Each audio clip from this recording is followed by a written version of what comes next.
하나님 아버지의 말씀은 로마서 5장 1절과 2절의 말씀입니다. 신약성경 245쪽 로마서 5장 1절과 2절의 말씀 합독하도록 하겠습니다.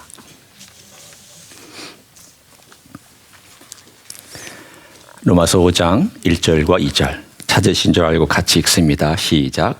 그러므로 우리가 믿음으로 의롭다 하심을 받았으니 우리 주 예수 그리스도로 말미암아 하나님과 화평을 누리자. 또한 그로 말미암아 우리가 믿음으로 서 있는 이 은혜에 들어감을 얻었으며 하나님의 영광을 바라고 즐거워하느니라. 아멘.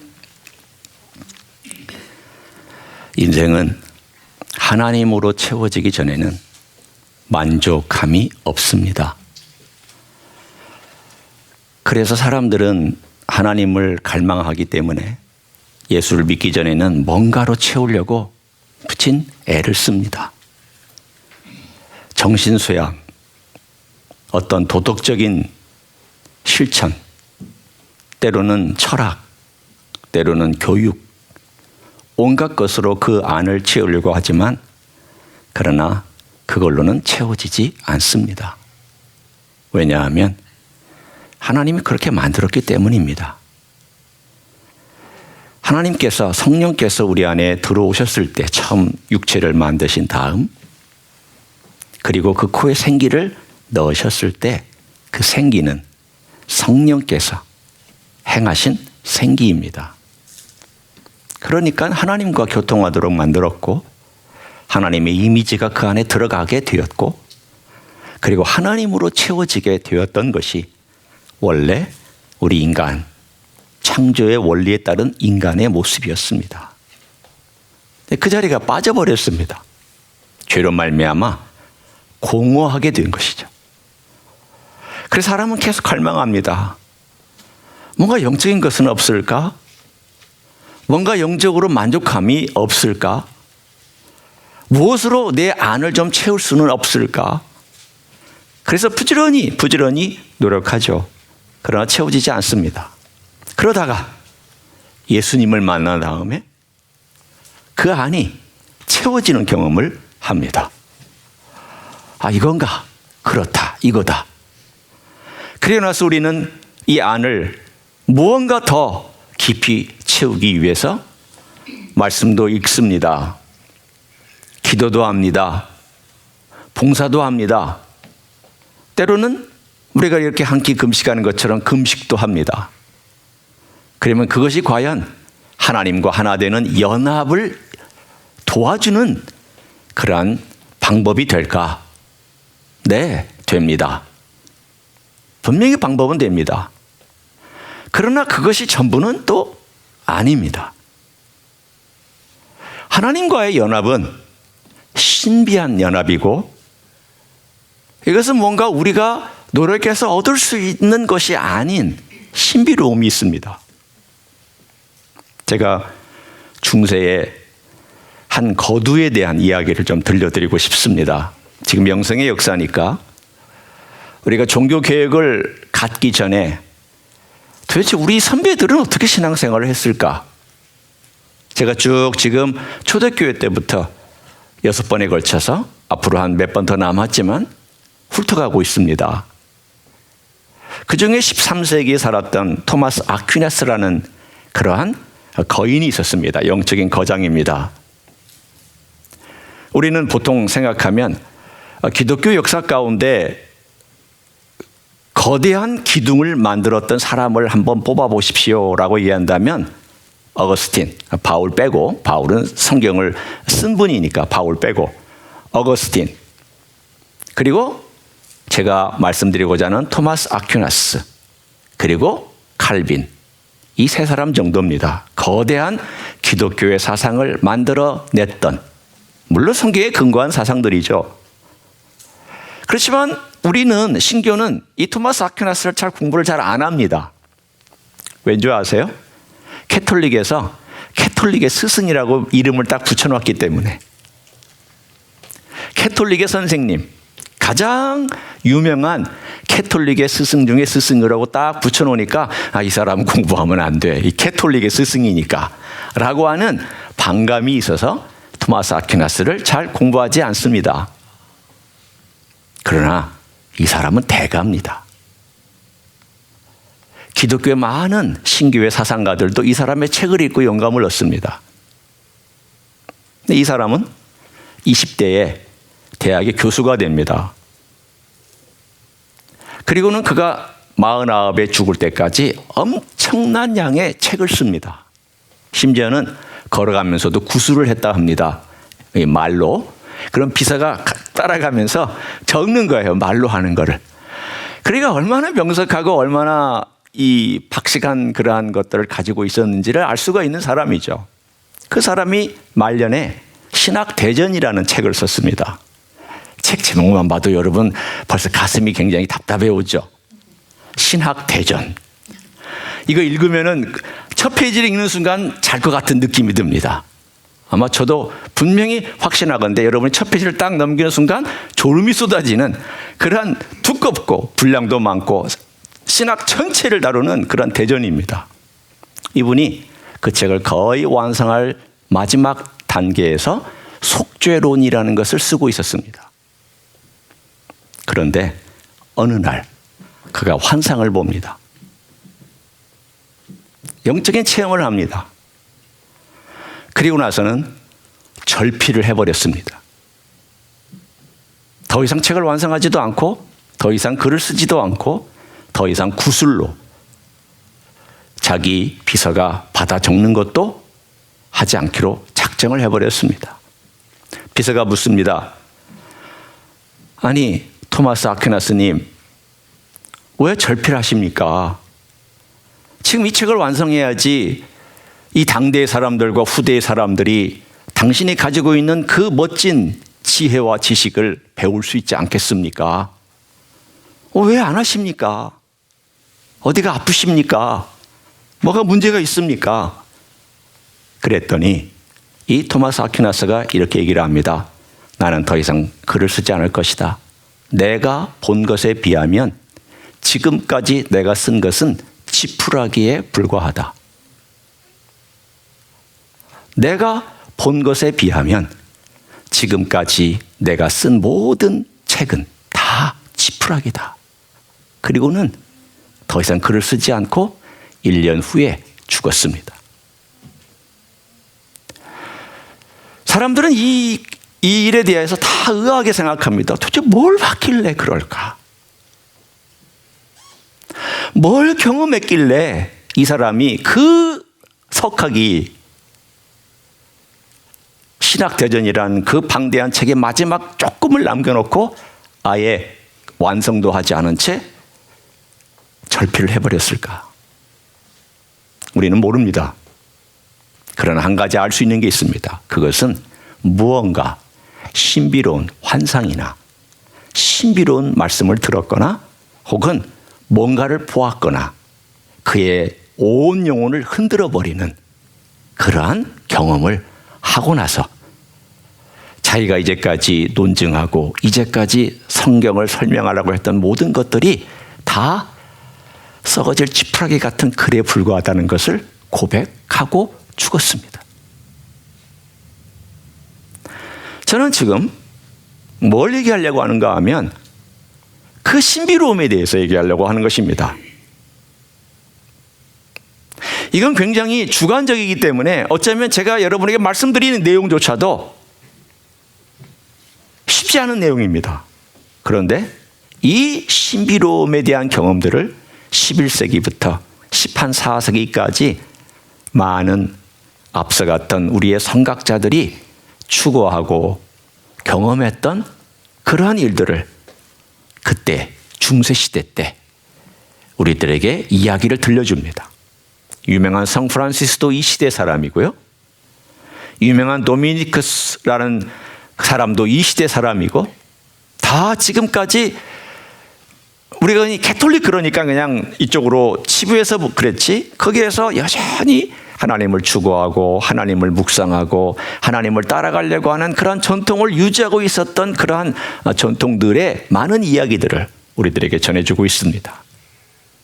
저는 오늘 그 얘기를 하려는데 그럼 어떻게 그들이 하나님과 연합하는, 토마스 아퀴나스 같이 하나님을 보고 하나님의 영광을 쳐다보고 하나님과 하나가 되는 그 경험을 한 다음에 사실은 아무것도 할 수 없는 것 같은 그러한 경험을 그들이 갖게 되었는가? 거기에는 세 단계를 그들이 늘 강조했습니다. 첫 번째는 정화의 단계고, 두 번째는 조명의 단계고, 세 번째는 연합의 단계입니다. 우리가 정화 그러니까 익숙하지 않은 단어죠. 그렇지만 이 정화의 단계는 굉장히 단순합니다. 내 영혼이 깨끗해지는 겁니다. 내 마음이 깨끗해지는 것입니다. 깨끗해야 하나님을 볼 수 있습니다. 깨끗하지 아니하면 하나님 만날 수 없습니다.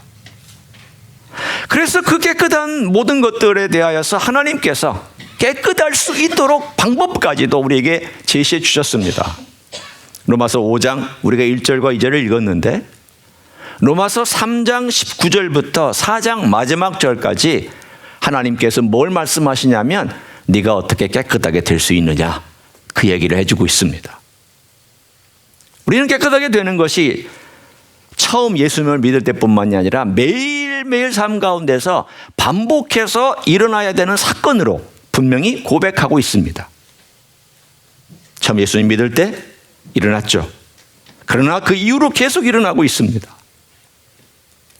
우리는 이 문제 해결해야죠. 죄 문제 해결해야죠. 우리의 탐욕, 우리의 거짓된 성품, 우리의 문제점, 우리의 탐심, 갈등 등등등의 수많은 문제들과 씨름하면서 우리가 해결해야 되는데 이거 해결할 방법이 없습니다. 그러면서 우리는 그렇게 느낍니다. 내가 죄를 지면 하나님께서 나를 떠나시지 않을까? 내가 죄를 지면 하나님은 나를 멀리 하시지 않을까? 여러분 어떻습니까? 여러분의 신앙이 어디에 근거해서 하나님을 섬깁니까? 종종 그렇게 얘기하잖아요.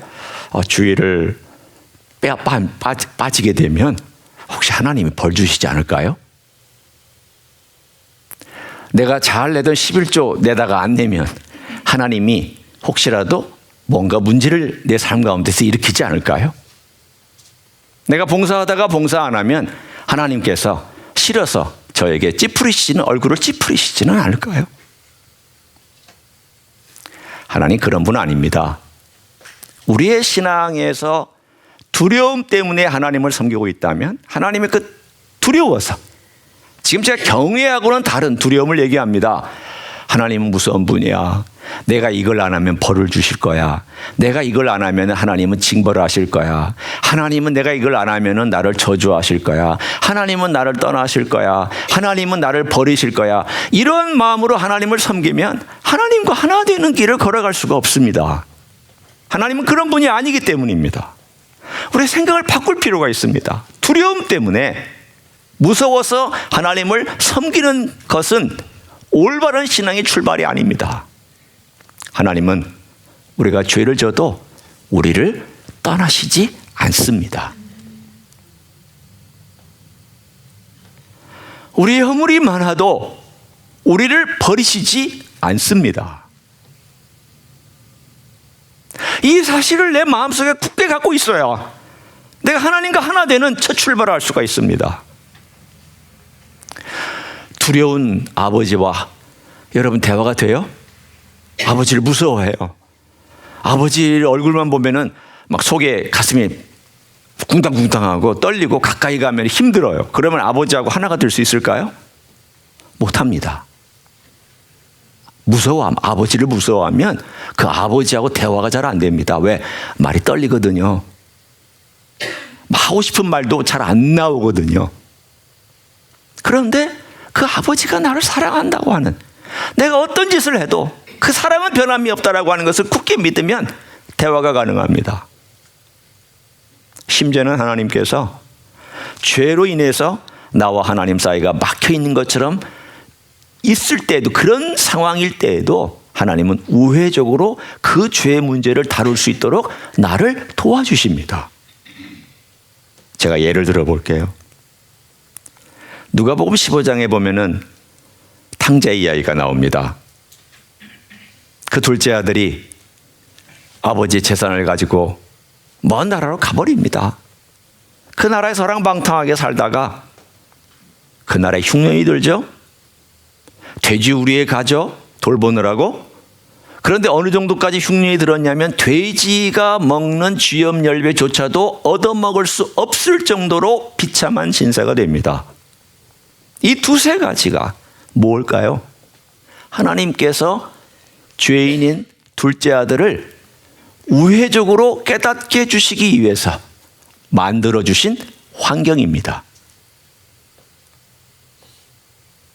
하나님은 우리를 돌이키기 위해서 죄가 가로막고 있을 때 하나님이 돌이킨 것이 아니라 내가 돌이켜서 돌아간 나를 향하여서 또 끝까지 찾아가서 환경과 조건과 사람과 여러 가지 일들을 통해서 나를 돌이키려고 우회적인 역사까지도 하시는 분입니다.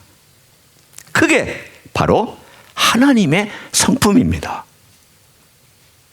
나를 깨끗해 하시는 것도 하나님께서 나를 깨끗하게 하시는 예수 그리스도의 그 피와 보혈을 공급해 주신 것도 하나님의 사랑입니다. 그러니까 첫 번째부터 한번 생각해 보십시오. 이 정화, 깨끗함의 단계조차도 하나님과 내가 하나가 되는 그 길을 위해서 하나님께서 이 모양 저 모양으로 은혜 베푸시죠. 나를 버리지 아니하시죠. 그리고 아버지께로 깨끗한 가운데 돌아올 수 있도록 예수님의 보혈과 예수님의 은혜를 공급해 주시죠. 이 모든 것들이 다 하나님께서 해주시는 일들입니다.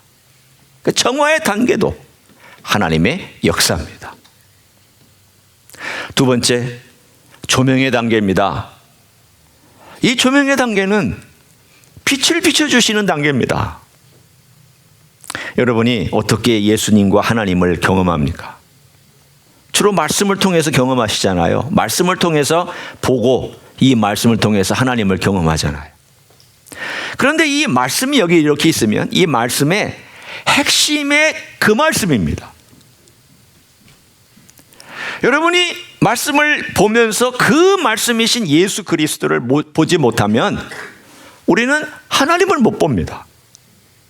이런 등식이 성립하는 거죠. 말씀을 본다. 이게 이 원이라면 그 핵심되는 예수 그리스도를 본다. 그러면 그 예수 그리스도를 통해서 누구를 본다? 하나님 아버지를 본다. 이렇게 됩니다. 예수님은 우리가 깨끗해지는 모든 것에 대해서도 그분을 통해서 이루어지지만 하나님 아버지를 볼 수 있게끔 만들어 주시는 것도 예수 그리스도를 통해서 이루어집니다.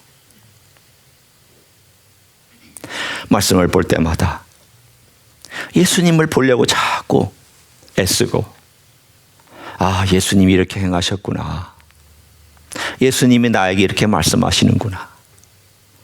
아버지의 사랑이 밑바탕이 되어서 그 아버지의 사랑의 밑바탕 속에서 예수 그리스도를 통하여서 아버지를 보는 것, 이것이 조명의 단계입니다. 그러니까 이 단계로 들어오면은 그 사람은 하나님과 어느 정도 교통하고 있다고 얘기할 수 있습니다. 그런데 세 번째 단계를 신비롭다라고 얘기하는 단계입니다. 이 단계는 연합의 단계입니다. 하나가 되는 단계입니다. 첫 번째와 두 번째가 어느 정도 노력에 의해서 우리가 하나님 그분을 바라보는 노력도 해야 되죠. 예를 들어 죄를 졌으면 그 죄 문제를 해결하기 위해서 십자가 앞에 나와야 됩니다. 용서를 구해야 됩니다. 예를 들어 두 번째 단계인 말씀을 우리가 연구해야 되고 들어야 되고 묵상해야 됩니다. 어느 정도 내 노력이 들어가죠? 근데 세 번째 단계는 다릅니다. 내가 하나가 되려고 해도 내 노력에 의해서 하나가 되는 건 아닙니다. 이것은 그야말로 수동형입니다. 주어지는 것입니다. 주시면 받는 것입니다. 여러분이 저 하나님과 하나가 되고 싶어요. 하나님 제발 하나로 해주세요 라고 여러분 기도한다고 그 일이 즉시 이루어지나요? 이루어지지 않아요. 제가 오늘 로마서 5장을 읽었는데 이 로마서 5장의 이야기가 바로 그 이야기입니다. 제가 한번 이제 여러분과 함께 로마서 5장의 이야기를 나누고자 합니다. 그러므로 우리가 믿음으로 의롭다 하심을 받았으니 우리가 칭의를 얻었다는 거예요. 그 결과 우리 주 예수 그리스도로 말미암아 하나님과 화평을 누리자. 우리 말 성경은 누리자라고 되어 있지만 영어의 성경의 대부분은 다 누린다라고 번역을 했습니다. 그러면 누리자와 누린다의 차이점은 뭐냐면 누리자는 내가 하는 거예요. 우리가 하자는 거예요. 누리자 이 얘기예요. 그렇지만 5장에 나와 있는 전체 이야기는 누리자라는 그런 말은 사실은 문맥에서 어긋나요. 그러면 아마 여러분이 이렇게 말씀하실 거예요. 아니 목사님이 성경을 마음대로 고치려고요? 이렇게 여러분 말씀하실 거예요. 이거는 사본의 문제입니다. 이쪽 사본을 따라가면 누리자로 되어 있고 저쪽 사본을 따라가면 누린다로 되어 있어요. 그런데 대부분의 영어 성경은 어디를 따라가냐면 누린다를 따라가요. 그렇게 그냥 서술하고 있는 거예요. 왜냐하면 5장 전체가 다 서술형이에요. 자, 제가 한번 읽을 테니까 들어보세요. 2절. 또한 그로 말미암아 우리가 믿음으로 서 있는 이 은혜에 들어감을 얻었으며, 들어가자고 하는 게 아니라 그냥 얻었으며, 또 하나님의 영광을 바라고 즐거워하자가 아니라 즐거워하느니라. 다 직설법입니다. 여러분이 오래간만에 듣는 표현이죠. 문법적인 표현이죠. 직설법이란 그냥 서술하는 거예요. 또 4절에도 인내는 연단은, 연단은 소망을 이루는 줄을 알미로다. 안다. 또 9절에도 그러면 이제 우리가 그의 피로 말미암아 의롭다 하심을 받았으니 더욱 그로 말미암아 진노하심에서 구원을 받을 것이다. 직설법이에요. 또 11절도 그뿐 아니라 이제 우리로 화목하게 하신 우리 주 예수 그리스도로 말미암아 하나님 안에서 또한 즐거워하느니라. 즐거워하자가 아니라 그냥 즐거워한다. 마치 기정사실인 것처럼 얘기를 하고 있는 그러한 직설법을 사용하고 있습니다. 이게 왜 중요하냐? 이것은 이미 주어졌다는 거예요. 그런데 이걸 누릴 수 있는 사람과 누릴 수 없는 사람이 있습니다. 그 얘기를 함께 나누려고 합니다. 이걸 누가 누리느냐? 하나님과 연합은 이건 굉장히 어려운 이야기입니다. 굉장히 신비로운 이야기입니다. 그래서 요한복음의 이야기를 제가 함께 여러분에게 나눠드리고 싶습니다. 요한복음 4장에 보면 수가의 우물가에 한 여인이 있었어요. 이 여인이 예수님을 만날 때는 그냥 보통 사람으로 만났습니다. 그런데 만나다 보니까 예수님 안으로 빠져들어가는 거예요. 그래서 이 사람이 뭐라고 고백하냐면 결국은 예수님은 일반 사람이 아니라는 것을 그는 고백해요. 그는 다르다. 9장에 한 소경이 나옵니다. 눈이 멀었습니다. 태어날 때부터 눈이 먼 사람이었고 그 사람은 보지 못한 사람이었습니다. 전혀 감각이 없습니다. 그런데 실로암 물가에 가서 씻어라. 그때까지만 하더라도 이 사람은 몰랐습니다. 그냥 선지자 중에 하나인 정도로만 알았습니다. 일반 사람이면서도 조금 뛰어난 사람 정도로 알았습니다. 눈이 뜬 다음에 와서 그의 고백이 어떻게 달라졌습니까? 나는 이런 이야기를 들어본 적이 없다. 그는 달라졌습니다. 11장에 마르다가 나옵니다. 마리아가 나옵니다. 나사로가 죽었습니다.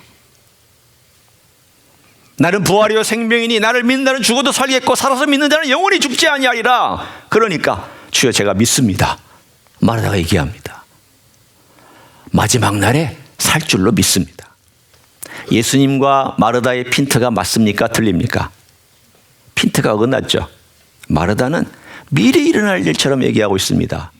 지금 당장 눈앞에 있는 이 메시아가 보통 사람은 아니지만 그러나 누군지까지는 잘 몰랐습니다. 어떻게 바뀌었습니까? 자기 오빠 나사로를 살려준 것을 경험하면서 달라졌습니다. 이분은 다르다. 도마가 있었습니다. 도마는 예수님의 제자입니다. 제자들이 예수님을 만났습니다. 부활의 주님을 만났습니다. 부활의 사건에 대해서 여인들이 계속 만났다라고 얘기해도 그런 얘기합니다. 나는 내가 직접 그 옆구리에 손을 넣어보고 그 손에 직접 내 손가락을 집어넣고 봐야 내가 믿겠다. 부활한 주님도 못 믿었습니다. 그럴 리가 없다라고 생각했습니다. 그런데 두 번째 주님께서 그들이 모였을 때 도마도 있을 때 나타나셨습니다. 그리고 뭐라고 고백합니까? 나의 주, 나의 하나님. 나의 주, 나의 하나님. 복음서에서 예수 그리스도를 하나님이라고 직접 고백한 사람은 도마가 유일합니다. 물론 다른 표현들도 예수님의 신성을 의미하고는 있지만 입술로 하나님이란 단어를 쓴 사람은 도마입니다. 이분은 인간이지만, 인간으로 오셨지만 하나님이야. 도마의 입술을 통해서 요한은 얘기합니다. 이분은 성육신 하신 하나님이다. 왜 성육신 하셨냐는 거? 왜 성육신 하셨냐는 거예요. 자, 그 얘기를 위해서 제가 누가복음 이 얘기를 또 들려드립니다. 여러분은 지금 요한복음 책 한 권을 다 띄셨어요? 이제 누가복음을 뛸 차례가 되었어요. 누가복음의 이야기는 예루살렘을 향하여 올라가시는 예수님의 여행담이에요. 여러분이 그걸 볼 때마다 누가복음의 틀이 그렇구나 라고 생각하시면 돼요. 제가 여러분이 그냥 듣기만 하셔도 되고 조금 따라오셔도 되고 상관은 없습니다. 누가복음 9장 51절을 제가 한번 읽어드릴게요. 예수께서 승천하실 기약이 차감해 예루살렘을 향하여 올라가기로 굳게 결심하시고 자, 13장 34절로 갑니다.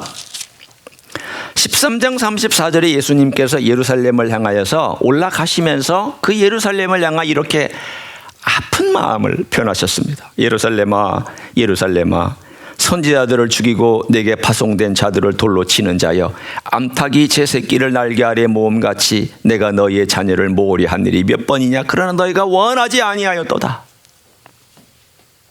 내가 얼마나 오랫동안 너희를 사랑해서 모으려고 했느냐? 그런데 너는 원하지 않았다. 예루살렘을 향한 주님의 고백이에요. 17장 11절. 예수께서 예루살렘으로 가실 때에 사마리아와 갈릴리 사이로 지나가시니라. 예루살렘으로 올라가시고 있는 여행답입니다. 그리고 19장 28절입니다. 19장 28절 제가 읽습니다. 예수께서 이 말씀을 하시고 예루살렘을 향하여 앞서서 가시더라. 9장부터 19장까지 모든 이야기가 어디에 집중되어 있냐면 예루살렘으로 올라가시더라. 올라가시고 굳게 결심하더라. 예루살렘아, 예루살렘아, 예루살렘아, 예루살렘아라는 그분의 모든 마음을 다 표현해주고 있는 이야기가 누가복음입니다. 뭐 때문에 주님께서는 예루살렘을 향하여 올라가셨습니까? 오늘이 종려주일인데 그 19장에 보면은 종려주일이 이야기가 나옵니다. 나귀 새끼를 타고 예루살렘에 입성하는 이야기가 나옵니다. 뭐 때문에 올라가셨습니까? 제가 한 단어를 뽑아드릴게요. 누가복음의 주제이기도 해요. 19장 44절입니다. 또 너와 및 그 가운데 있는 내 자식들을 땅에 메어치며 돌 하나도 돌 위에 남기지 아니하리니 이는 내가 보살핌 받는 날을 알지 못함을 인함이니라. 여기서 쓰신 단어가 뭐냐면 보살핌이란 단어입니다. 이 단어와 유사한 단어가 쓰인 데가 있습니다. 이게 1장 68절입니다. 제가 읽어드립니다. 사가랴의 기도입니다. 찬송하리로다 주 이스라엘의 하나님이여 그의 백성을 돌보사 속량하시며. 돌본다, 이 두 단어는 같은 단어에서 파생된 단어입니다. 돌본다, 보살핀다. 예수님이 이 땅에 왜 오셨냐면 자기 백성을 돌보고 자기 백성을 보살피기 위해서 왔습니다. 그런데 자기 백성이 그 보살핌과 돌봄을 받았습니까? 거부했습니까? 거부했습니다. 그래서 이 보살핌과 이 돌봄이 누구에게로 흘러갔습니까? 여러분과 저와 같은 이방인에게로 흘러갔습니다. 그게 누가복음의 이야기예요. 들어봐라. 예수님이 자기 백성 돌보려고 왔다. 자기 백성 돌보시려고 직접 육신을 입고 이 땅에 오셨다. 그래서 예루살렘을 향하여 올라가신다. 십자가를 지시기 위해서 기꺼이 자기 백성을 위해서 그렇게 올라가신다. 그런데 그 백성은 거절했다. 그렇지만 그분을 받아들이는 이방인들은 보살핌과 돌봄을 받는다. 그게 사도행전의 이야기예요. 사도행전의 이야기는 그 복음이 온 열방과 이방 세계와 땅 끝까지 하나님의 돌봄과 하나님의 사랑과 하나님의 보살핌이 어떻게 흘러내려가는지를 얘기해주고 있는 증명으로 베드로와 바울을 선택적으로 사용하고 있는 이야기입니다. 누가복음 예수님이 그렇게 하셨다. 사도행전은 베드로와 바울이 그렇게 했다. 하나님의 돌봄과 보살핌을 이 온 땅에 전하려고 그렇게 했다. 그 이야기예요. 그것이 바로 하나님께서 우리에게 주시는 메시지예요. 나는 예수를 통하여 너희들이 가까이 왔다. 그리고 예수를 통하여 내 사랑을 보여줬다. 나는 내 사랑을 통하여 너희들을 내 사랑으로 끌어당기고 있다. 너희들이 내 아들의 피로 깨끗하게 되고 내 아들을 통하여 나를 보고 그리고 내게로 와라. 오늘 그 얘기입니다. 로마서 5장 1절은 하나님을 누린다. 이거는 기정사실인데 내가 너를 누린다라고 이미 문을 열어놓고 이미 길을 열어놓고 예수를 통하여 올 수 있도록 만들어 놨는데 너희는 오느냐예요. 와야 한다는 거예요. 하나가 되는 길을 내가 열어놨으니 너 와라. 하나님 우리를 끌어당깁니다. 사랑으로 끌어당깁니다. 그 사랑으로 끌어당길 때 주님, 제가 주님께 제 삶을 맡깁니다 라고 맡기면, 여러분, 이 이야기가 토마스 아퀴나스가 인생의 말년에 한 번 경험했던 그 경험이에요. 놀라운 경험을 한 거예요. 이런 극적인 경험은 인생에 한 번 내지 두 번 정도 일어나겠죠. 그러나 매일매일 삶 가운데서 하나님과 하나가 되는 그러한 경험을 하나님은 원하고 계세요. 여러분에게 계속 초청하는 거예요. 내 안으로 와라. 나와 함께 누리자. 나는 너희에게 오픈했다. 들어와라. 제발 좀 들어와라. 사랑하는 사람의 가장 애달픔은 내가 사랑하는 대상이 그 사랑 안으로 들어오는 그게 그 애달픔이에요. 들어오지 못할 때도 애달퍼요. 들어오기를 원하는 애달픔이 있어요. 여러분 그렇잖아요. 여러분 자식을 사랑하면 그 자식을 향한 사랑의 기대가 뭐예요? 그 자식이 여러분의 사랑 안에서 머무는 걸 원하잖아요. 서로 대화하는 걸 원하잖아요. 교류하는 걸 원하잖아요. 자식이 때로는 퉁명스럽게 얘기해도 여러분은 기대하고 있잖아요. 언젠가 돌아올 거야. 언젠가 이 아이가 내 이야기를 알아들을 때가 올 거야. 심지어는 그렇게 얘기하잖아요. 시집 가서 고생 좀 해봐야 한다고. 왜 그 얘기해요? 사랑하니까 그 얘기 하잖아요. 사랑하니까. 뭐 고생하라고 정말 그런 얘기 하는 거예요? 내 자식이 정말 그렇게 고생을 하도록 그렇게 얘기하는 건 아니잖아요. 고생하고 내 마음 좀 알아달라는 거 아니에요? 내가 얼마나 사랑하는지를 좀 알아달라. 하나님이 어떻게 하신 거예요? 예수님 보내셨잖아요. 그리고 예수님 안에서 사랑이 뭔지를 보여주셨잖아요. 그 예수님이 이 땅에 오셔서 예루살렘에 올라가서 내가 죽어야 된다라고 그 하나님의 사랑을 보여주기 위해서 죽기까지 하셨잖아요. 그리고는 이 십자가를 보여주시고 이게 내 사랑의 증표다. 그러면 우리는 어떻게 해야 돼요? 이 과정을 밟아서 그 안으로 들어가야죠. 깨끗하게 되는 것, 이것에만 머물면 안 됩니다.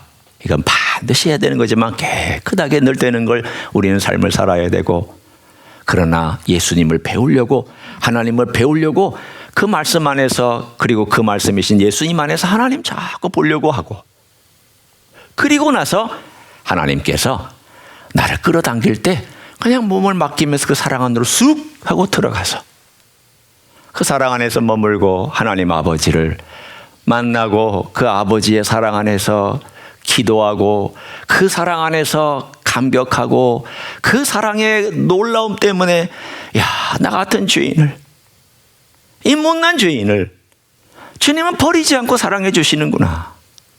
그런 감격이 나오고 그런 노래가 나오고 그런 고백이 나오는 그런 삶을 우리 하나님 아버지는 우리에게 주시기를 원하시는 줄 믿습니다. 그래서 주님이 이 땅에 오셨습니다. 그걸 경험한 사람은 다른 것은 지푸라기라고 얘기하는 거예요. 다른 건 다 지푸라기구나.